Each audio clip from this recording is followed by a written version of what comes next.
Seguir is the ugly duckling of Spanish verbs. I know, it's such a sad story. However, a lot of people ignore this verb until they realize how useful and important it is. So in this video, I'm going to teach you how to use seguir in Spanish so you can use it and apply it as a native speaker. I'm also going to give you a challenge so you can put these uses into practice and you get more comfortable with this verb. Hi everyone, this is Daniela from Tell Me in Spanish y estoy aquí para ayudarles a hablar español de forma más natural. When you're learning Spanish verbs, most of you worry about estar, ser, parecer, ir. You get it. And that's good, like those are good verbs, but you also need to understand how to use seguir because it's going to help you sound more natural. Let me show you how. The most common use of seguir is to express that you're following someone or something. And this following can be physically, digitally, or metaphorically. For example, siga ese coche, follow that car. I always wanted to say that. Yo sigo a ese chef. I follow that chef, and hopefully I'm going to learn something from him. Sigue las instrucciones. Follow the instructions. Please do not make any changes. Just follow the instructions. As you can see, when you're using this application of seguir, you're going to use the preposition a to introduce the person you're following. Okay? Let's go with the second use. This one is my favorite because it's so useful and it helps you sound more natural. In this case, you're going to use seguir to express continuity. In other words, something that started in the past is still happening right now. To do this meaning, you're going to use seguir plus a gerund. I'm going to leave you a link on the description so you know how to form gerunds in Spanish. Let me give you some examples. Ya no seguí viendo la película. I didn't continue watching the movie. It was too scary. ¿Sigues estudiando español? Are you still studying Spanish? I bet you are. You're here. Todavía sigo trabajando aquí. I'm still working here. As you can probably notice, with this use, seguir is todavía's cousin. These words help you express that something that started in the past still continues to happen in the present. On that note, seguir also helps you express that someone still feels the same way. With this use, seguir refers to states, feelings, and emotions. And ojo, because in this case, you're going to replace the gerund with an adjective. The adjective that is going to refer to those feelings. For example, mis hermanos siguen enojados. My brothers are still mad at me. Maybe it's because I ate their cookies. Oops. El perro sigue dormido. The dog is still sleeping. I mean, he doesn't have to work.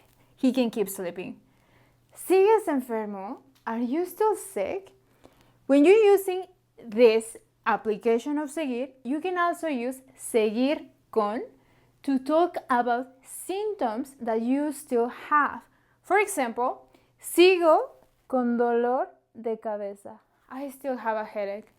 You can use seguir de plus a noun of profession to express that someone still works in a position. For example, ¿sigues de mesera? Are you still a waiter? You can also use this verb to express that something still hasn't happened.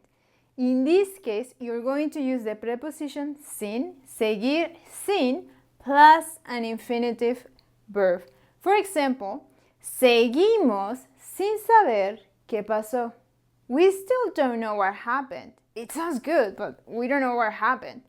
El internet sigue sin funcionar. The internet is still not working. I mean, no news there. Number 3, sigo sin poder dormir. I'm still not able to sleep. And I know that's a great point. This used to, refers to actions. However, notice the difference. When you're using the infinitive verb, you're referring to activities and you have to use the preposition sin. Okay? And finally, like many other Spanish verbs, seguir also is used with some idiomatic expressions. These idioms are going to help you sound more natural and deliver your ideas more precisely. For example, seguir la corriente, to go along with. Seguir en contacto, to stay in touch. Ejemplo a seguir, a role model. Seguir los pasos de. This one is very similar to ejemplo a seguir, and it means to follow in someone's footsteps. And in Latin American Spanish, we use siga. Siga is the affirmative command of seguir to say go on, follow. Usually, we use this in traffic environments or when you're like in a store and you're just looking around, being in the middle of the door, and the guard might say to you, hey, siga, go on, keep walking, okay? So these are the uses of seguir that you need to get familiar with. To practice, I'm going to give you this very simple challenge. You're going to write some sentences about yourself using the applications of seguir that you just learned. Leave the sentences in the comments and I'll give you feedback if you need it. So before we finish this video, I want to give you some additional resources so you can go deeper into this topic. The first one is a Spanish lesson. It's the same topic, that way you get to practice a little bit more. The second one is a conjugation guide on seguir. If you saw the examples, you probably noticed that seguir has some spelling changes. In this conjugation guide, you're going to learn what those changes are and when you have to use them. And finally, I'm going to leave you a link to a guide on the uses of seguir so you can check more examples. So if you like this video, sígueme in YouTube. I know, it's subscribed to my YouTube channel. I just wanted to give you an example, okay? Forgive me. I hope to see you soon. Bye!